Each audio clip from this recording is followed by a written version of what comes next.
Good afternoon and welcome to BJC Mitzvah A number 171, part 4, using the Sefer Hachinuch, a mitzvah that keeps us on its way. Wow, 171 mitzvahs.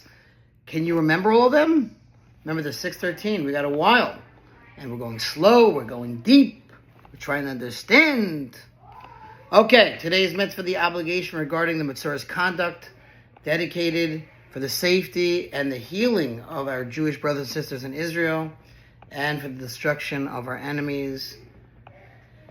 Speedily in our days, amen. We should come back to Eretz Yisrael. We need it. Hashem, please be with us. Help us.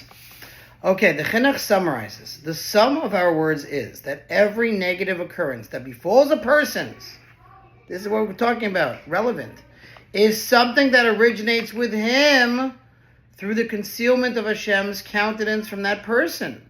That is to say, this event occurs because when a person sins, Hashem removes his protection from him on account of his sin until he receives the punishment that he deserves for that particular sin.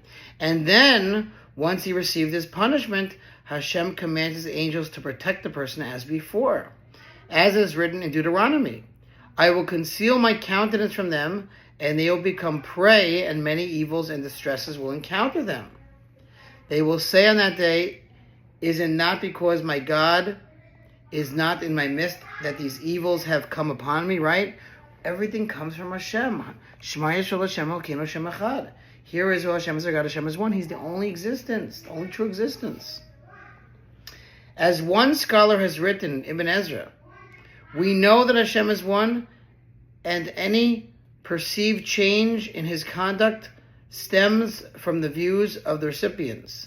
Hashem does not alter his actions on the basis of human behavior, for all his actions are done with wisdom. Among the laws of the mitzvah is that which the sages of blessed memory said in Megillah. There is no difference between a confined Metzora and a confirmed Metzora, except for the obligation of Pariah and Parima, as well as the requirement of shaving off all his hair and performing a purification procedure with 2 birds. This means to say that the confined Metzora is not required to do Pariah and Parima, whereas the confirmed Metzora is required to do them. The meaning of doing Pariah is letting the hair grow long, and the meaning of doing Parima is that he should rend his garments as stated above. And similarly, a Metzora who is declared Tahor after merely having been confined is exempt from the requirement of shaving off all his hair and performing the purification procedure with 2 birds.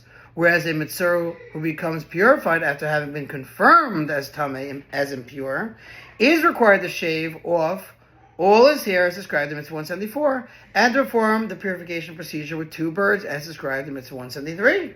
However, the Tumah status of both of them, meaning the impurity, the confined Metzora and the confirmed one, is the same with regard to all matters. All right, we're very close to finishing. We'll save that last bit for tomorrow. Thanks for listening to sponsor a future mitzvah. Just $36 100 for the gold. Have a great day.